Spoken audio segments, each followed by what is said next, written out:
Hey, happy Monday morning. Actually, afternoon or morning if you're out on the coast. Anyway, Jim and Sean with you. Sean, hope you had a nice weekend. You know, buddy, I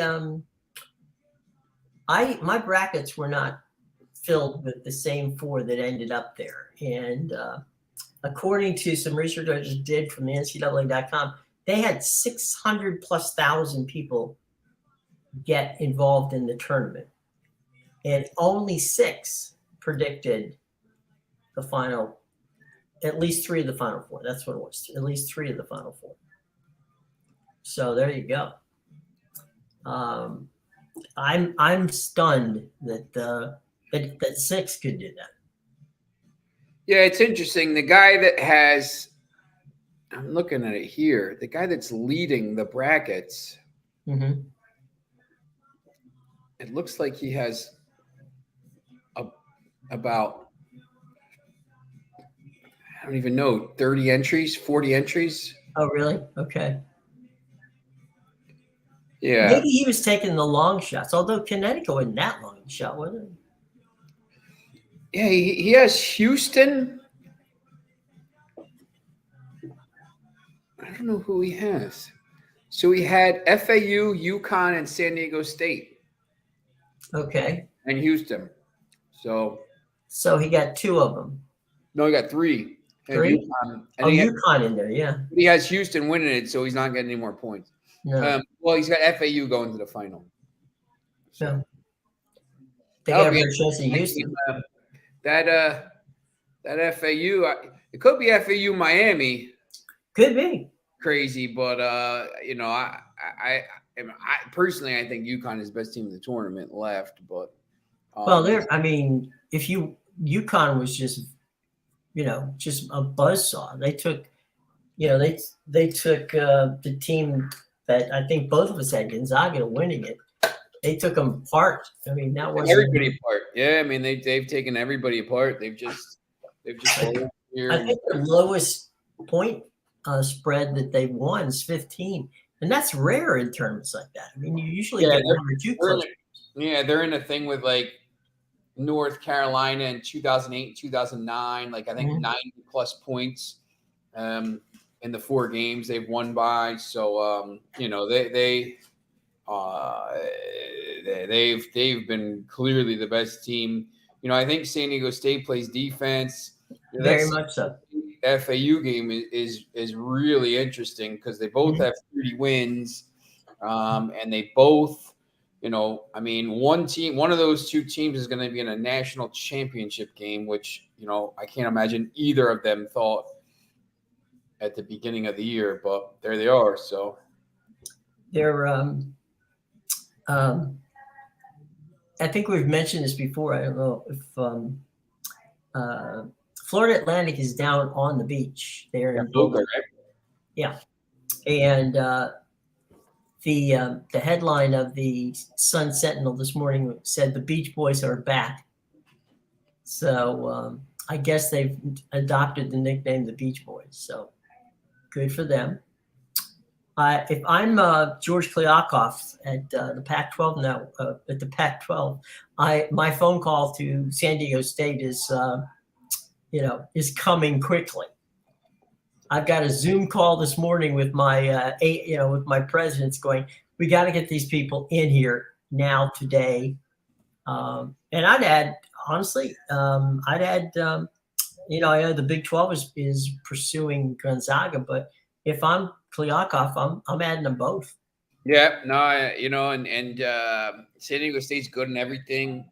Yeah, they've been really good. Obviously, going back a while, Marshall. They built a nice little stadium out there for it's called Snapdragon Stadium. And I mean, look, of all the places in the country, I got to say, San Diego is one of the nicest cities to go to. Yeah, you're losing LA. I mean, at this point, you really got, you need the Southern California presence, I think. So, right.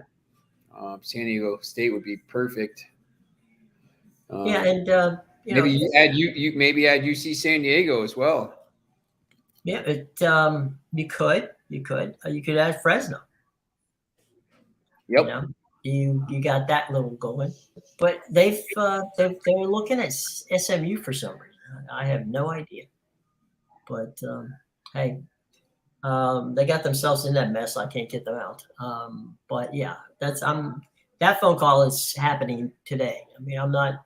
I mean, I may wait till Final Four is over and let the Mountain West, have some moments. But on Monday after the tournament's over, I'm adding them as a school. Um, that's no brainer. What did you see in soccer over the weekend? These games. I watched England play. Mm-hmm. Scotland looked pretty impressive. 2 goals from Scott McTominay. Spain looked pretty impressive, 3-0. Croatia gave up a goal, and about as late as you can give a goal up and not win a game. And they tied 1-1 against Wales. Wales literally scored with the last kick of the game.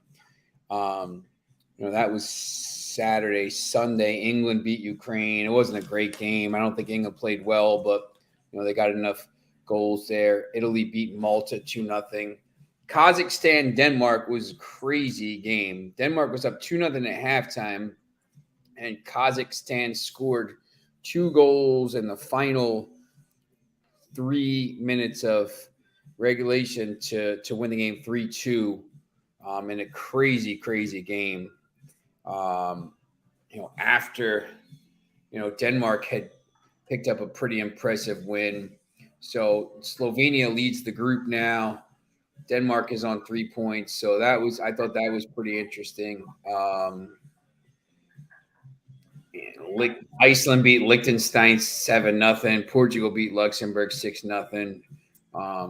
These games have been not very good, to be honest. Today Ireland plays France at 3:45. Or sorry, is that on now? It might be on now. I thought that was on later, to be honest. See what time that game is. 2:45. I don't know why it says 1:45. Should be an interesting game. Not really much. And then, this is basically tomorrow's the final day. You got Georgia, Norway, Scotland, Spain, Wales, Latvia. And then Wednesday, there's nothing. There's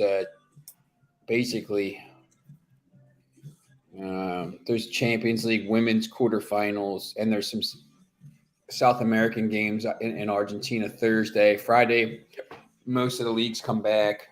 Burnley plays Sunderland. Marseille plays Montpellier. And then, of course, Saturday, you got everything. You got Manchester City playing Liverpool in the first game back, which is huge. Manchester City has to win the game, or basically they're done, because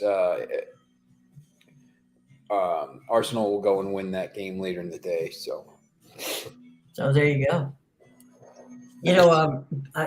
Stephen Goff, who writes for the Washington Post Soccer. What's his name? Stephen Goff, Goff. Oh, yeah. He wrote an article skewering the MLS for not taking the same time off as as they do in Europe. And I'm trying to think, well, they only started about 3 weeks ago. Why would you take 2 weeks off just because, the European situation is there? I mean, I think, you really probably could have gotten away with playing, taking a weekend off, this past weekend off, and maybe playing some games in midweek this week. Right. The problem is that, and I know Argentina, Foxy said that they play, but, they're not playing right now. So, you want these players to play for your national team. I mean, you want to get better players, but now you're playing. USA is playing El Salvador today.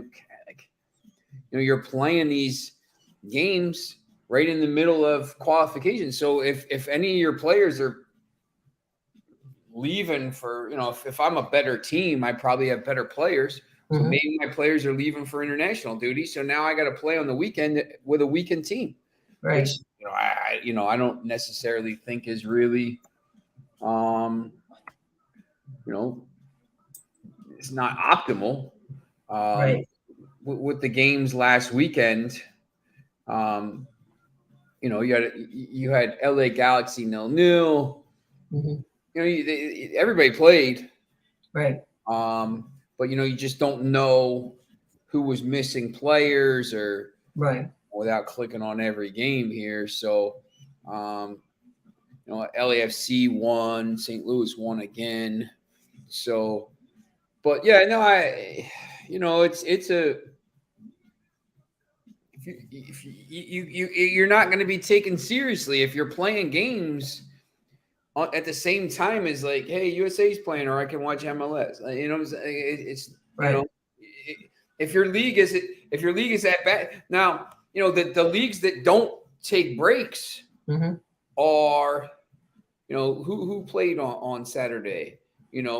League One in England, League Two in England, which is what I compare the MLS to in the past, and got pelters for doing it. But the championship's not even playing.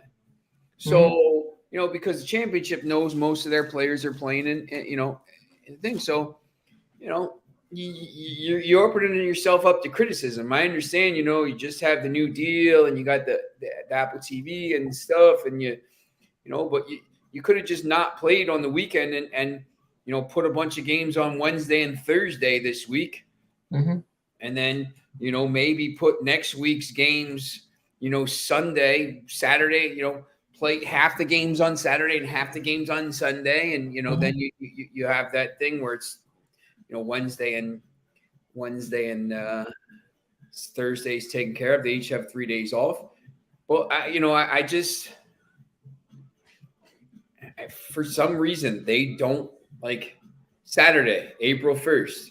1, 2, 3, 4, 5, 6, 7, 8, 9, 10, 11, 12, 13, 14 games. There's 14 games. And every single one of them starts at 7:30. Yep. So, there's 1, 2, 3, 4, 5, 6, 7, 8 games at 7:30 Eastern. Right. There's 3 games at 8:30 Eastern. There's 1 game at 9:30 Eastern, and there's 1 and 2 games at 10:30 Eastern. So I know they do that, I guess, for TV, but I would think you'd want to spread the thing out so you got more people watching your app. Well, in theory, okay, as a former programmer myself, you want to use the college football template, okay? In other words, you got a game at 12:30, a series of games. Maybe you have 3 or 4. At 3:30, you have 3 or 4. At 7:30, you have 3 or 4. And then at 10:30 Eastern time, which is 7:30 on the coast, you have another couple of games.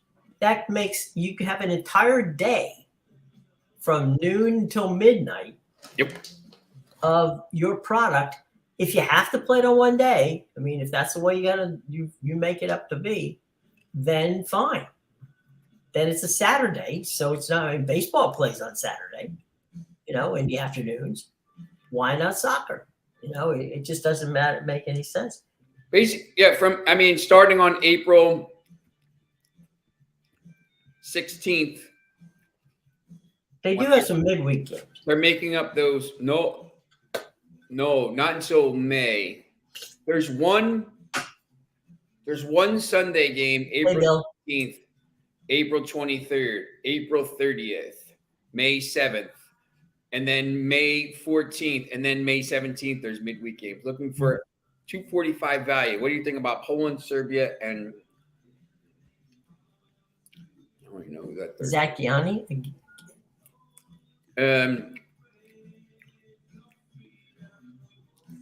See who they're playing. Guinea-Bissau. Again. No, that already happened. Oh, they're playing Ethiopia. See what that line is, Bill. Who's Poland playing? Poland plays Albania at home. Oh, they should win. They should, yeah.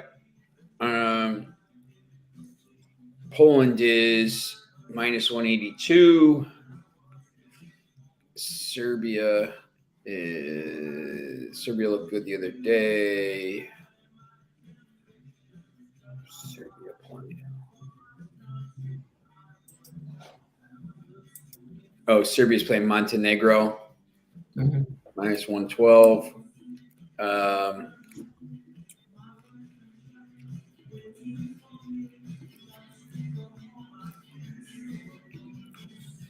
African Cup of Nations. Guinea is minus 167. Yeah, that might be decent. Might pay a little bit. You're looking for 3. I mean, you could probably.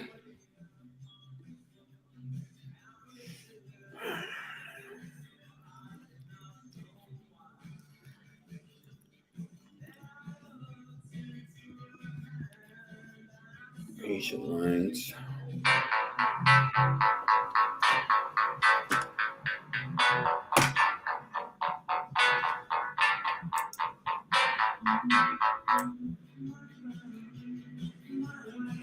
You might be able to put Netherlands 3.5 in there, but it's just dodgy sometimes against, they should crush Gibraltar, but they might still have some players out. Let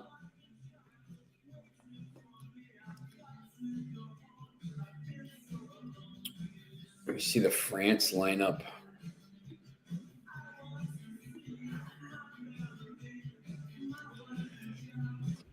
Sorry, I had to give somebody directions. I'll tell you what, France, Bill, I would take a chance with France. Their lineup is really strong today. They looked very good the other day. Rolled Netherlands. I know they were down a little bit, but they looked really good, and it's crazy. Their bench right now is Jules Koundé, Tchouameni, Vertu, Kefram Thuram, who's going to be a monster, Kingsley Coleman. I mean, they got some players that could come off the bench. Evan Ferguson's playing up front for Ireland. He had a goal. I still, what is their lineup? 3-4-2-1, but it's going to be like a 5-4-1. They're going to play all behind the ball. I like France a little bit there, so you could probably put France in there at minus 215. Here's what France and Poland is. France and Poland alone is plus 128. So Serbia, Poland, France, plus 333. And add in Guinea. That pays it's paid 6-1 if you put France in there as well. So you could maybe do some different ones like round robin. I don't know if you like round robin, maybe 2-teamer, 3-teamer, maybe with like France and Poland, or mix a couple up. You can do it that way as well. Sometimes I like doing that because you're not putting all your eggs into one 14 parlay basket. So I'm gonna actually put that in. Good plan. We were talking about baseball, and this week, of course, is opening day. Now, here's how they open the season: Braves and the Nationals at 105, Giants and the Yankees 105, Orioles and Red Sox 210, Brewers Cubs 220, Tigers Rays at 310, and then you got 4:00 games: Phillies Rangers, Pirates Reds, Rockies Padres, Blue Jays Cardinals.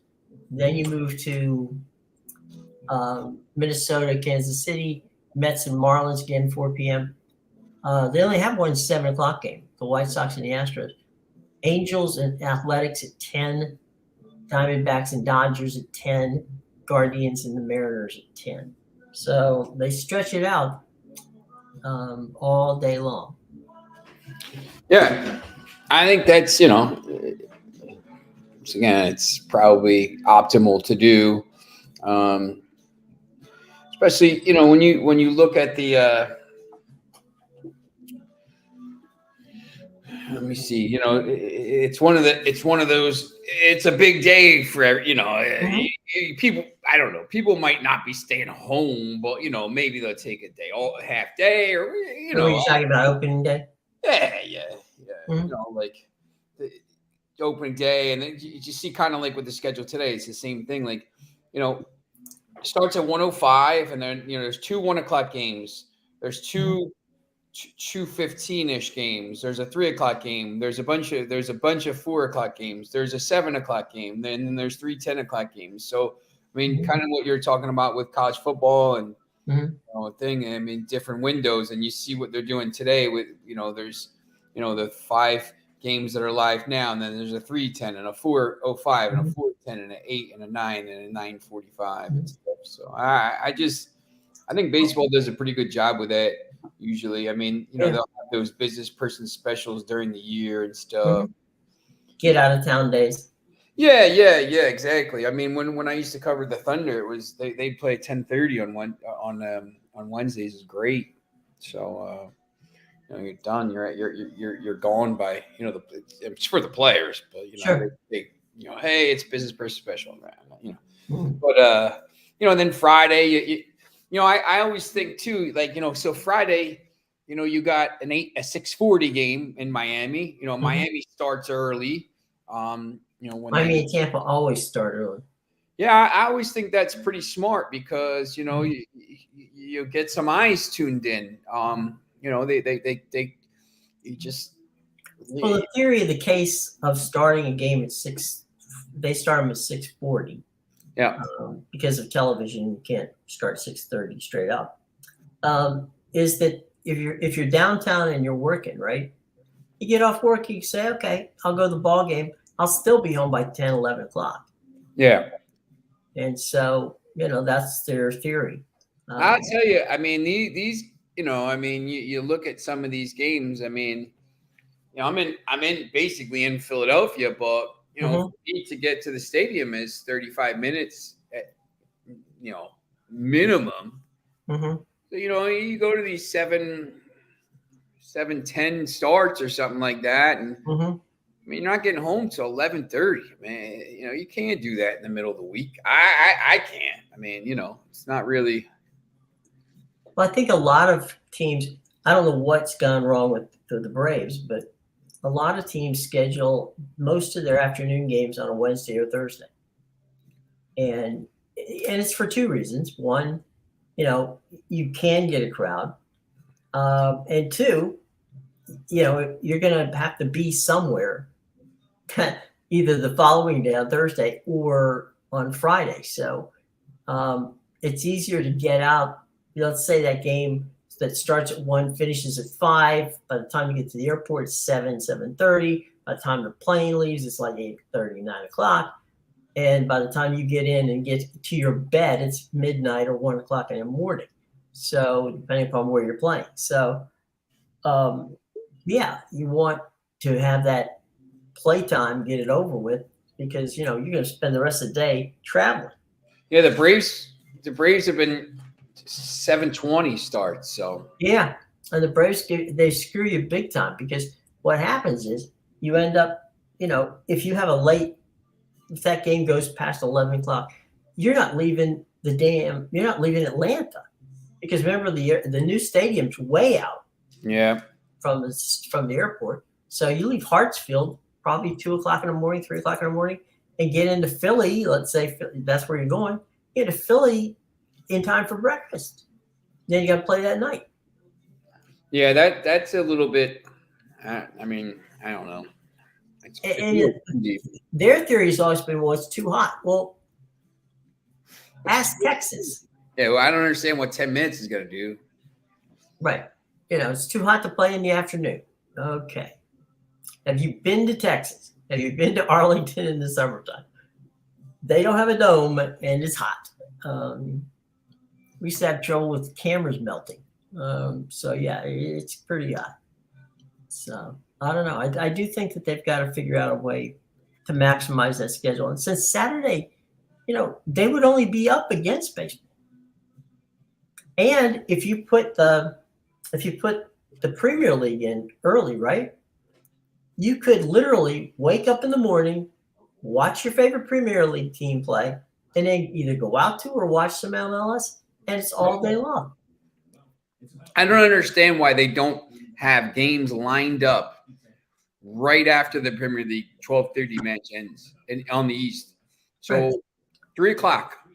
Look, let them watch the post-match show, and then have something right away. 3:00. Hey, I'm going to switch over. Mm-hmm.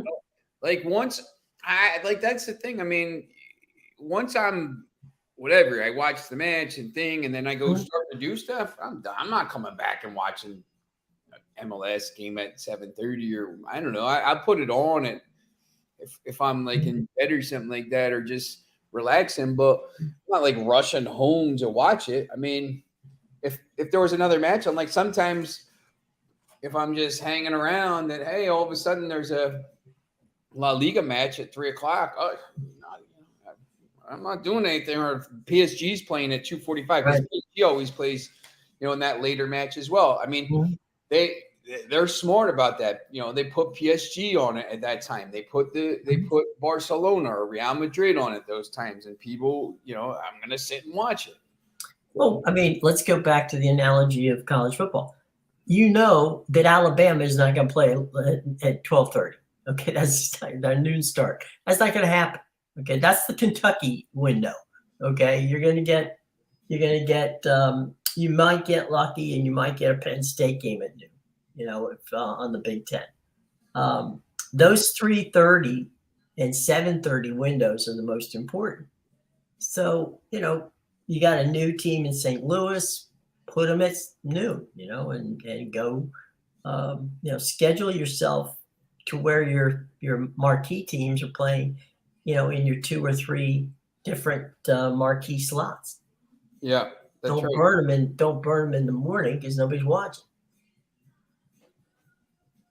So, and actually, in fairness, St. Louis has gotten off to a very good start. Yeah. So there's that. But yeah, it's pretty amazing. And I know that the folks at Apple TV are happy that they got the contract, but I don't know necessarily they're so happy at the times that. I mean, again, a streamer's different than a network. Okay, you can go and you can find the stream and you can watch the stream. Okay, and I know from the IPTV situation, we've all had that routine where you can watch wherever you want, whenever you want, watch it live. So that's cool. But, for me, flipping back and forth between streams of one 7:30 game and another 7:30 game, you're always either a bit late for the goal or a bit early for the goal. You're never there when, the goal actually is happening. Yep. So it does make for an interesting bit of a mess in that regard. But hey, they knew the job was dangerous when they took it. But they need to think that way. Think of marketing, and you think that families would go out on a Saturday afternoon for a ball game, for a soccer game. Maybe the kids play in the morning and they go to the game afterwards. Yeah, no, I agree. I mean, they used to do. I mean, the Union used to play, midday games. I remember going to some when it was not dark out. So now their stadium's down closer to Jersey, right? Nah, it's along the river in Chester. It's okay. Yeah, it's for me. It's like a hour drive. It's crazy. I mean, Whoa. Spokane, Philly. Yeah. I no. Might as well go to New York. Yeah. I have Closer. no interest in going because it's too far, to be honest. I mean, if they end up putting the state, they're putting the. Why did they put it over in Chester? I don't know. Probably cheap to build, but I mean, if they do what they're doing with the Sixers and stuff and putting the arena downtown, that'll be different. I'll go to more games, but not. It's too far for me. Yeah. Well, they've decided to,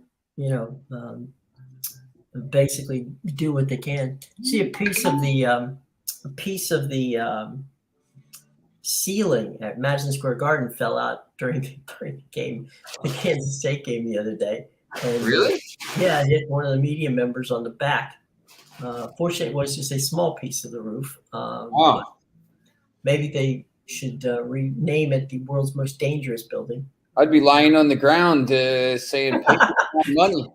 Yeah, I can't see. I can't, whatever. Oh man. That's a mess. That's totally a mess. So anyway, it's how's the vibe in Philly for baseball for opening day? Philly's always been a good opening day place for baseball. Where do they open in Texas, right?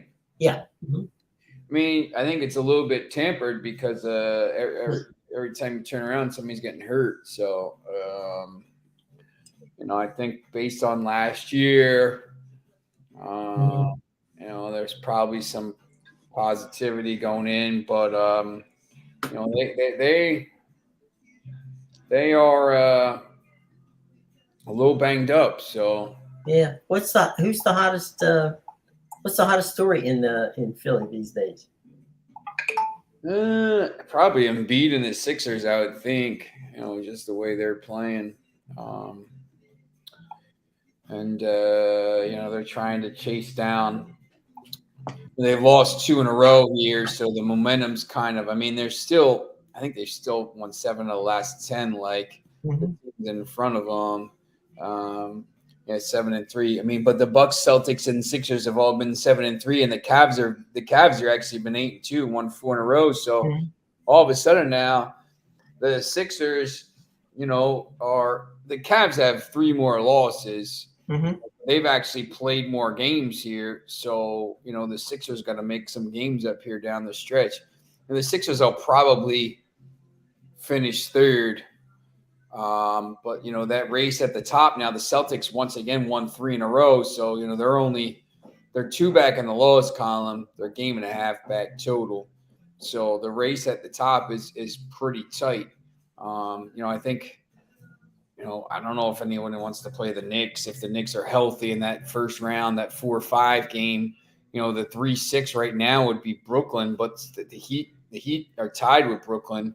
So, they'll pass Brooklyn, I would think. So, I think just the Sixers, but, until the Sixers do something in the playoffs, it's always the same story. So get there, but don't do anything. Yeah, they got to do something. I don't think they will. I think the Bucks are the best team in basketball here. They're, if the Bucks end up,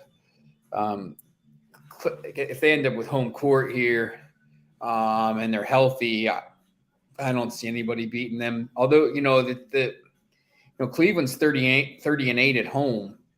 Yeah. So that's the second best record, or Denver's 31-6, and Memphis is 32-5. But and Golden State is 30-8, but they can't win on the road. So Cleveland, I think that Cleveland team's a little dangerous here. If they got up to 3rd somehow, which I don't think they will, but if they, if they get 4th and then have to play, Milwaukee or Boston in that second round, I think that could be tough. It's a big battle going on in hockey for the playoffs. The Bruins have clinched their division. So the Atlantic Division goes to them. The Leafs are 10 points. Oh, yeah. The Leafs are 20 points behind. And then the Lightning 7 points behind the Leafs. So seeds, Bruins, Maple Leafs, and Lightning are probably going to stay the way it is in that division. Metropolitan, Hurricanes, and Devils have clinched spots. Rangers are in the third spot. The wild card is the Islanders and Pens, with the Pens leading the Panthers, Sabres, and Capitals by about 4 points as we get crazy into that. And then let's see what we got on the Western side. The Wild, the Avalanche, and the Stars are literally within a point of each other. The Golden Knights in the Pacific Division have the most points in the division, so they're at 98 points. But they're only 2 points ahead of the Kings and 7 points ahead of the Oilers. And the wild card, the Kraken, release the Kraken. The Kraken and the Jets are within 3 of each other. Kraken 88 points, the Jets 85, Flames 81, Predators 80, and the beat goes on from there. But yeah, that's your look at the hockey potential playoffs picture as of today.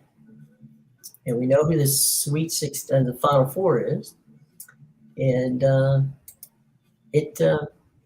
was a bit of a conflict in the end of the FAU game with Creighton. And they went back today, looked at it, and the NCAA officiating said the ball that was supposedly, didn't go out of bounds, did go out of bounds, and there wasn't any time on the clock anyway. So there was no controversy. Creighton lost the game. So there you go. That's the up-to-date sports stories. It was definitely crazy. Definitely a crazy day yesterday in that tournament, without any question. It has really come a long way. And, you got Lamar Jackson said he's requested to be traded from the Ravens. Again, that shouldn't surprise anybody. Dan Hurley is getting some love. Larinaga is getting some love, which he should. Jim Larinaga done a heck of a job down in Miami, which is not ever known for a basketball school. Well, I take that back. When Rick Barry was there in the 1960s yet. Kyrie Irving, that's not working. The men's team, intense battle against tricky El Salvador. Okay, now is that just plain old hype to get people to watch it, or is that actually true? They should win that game pretty easily, but it could be a little tricky. It just depends. But yeah, they won 7-1 the other day, so they should be cool. Yeah, they should win that game easily. Well, you got anything else you'd like to chat about, or what would you? Where do we go from here? There. Pretty good. I think we covered most of the stuff today. Yep. Amadeus will be back with us tomorrow. For those of you missing him, he has allergies, and anybody who's had allergies, as we all have, knows that it's not pleasant. So we'll see Amadeus tomorrow. We didn't cut him out. He'll be back, and he didn't go to Vegas. And I'm pretty sure he didn't have that Final Four that's out there. But if he did, we may never see him again because he would be a very rich man. So we'll see from that standpoint. But anyway, any final thoughts, Sean, before we jump out of here? No, I think we're pretty good. Okay, cool. We will see you guys tomorrow at 2:00. All right. Till then, I'm Sean.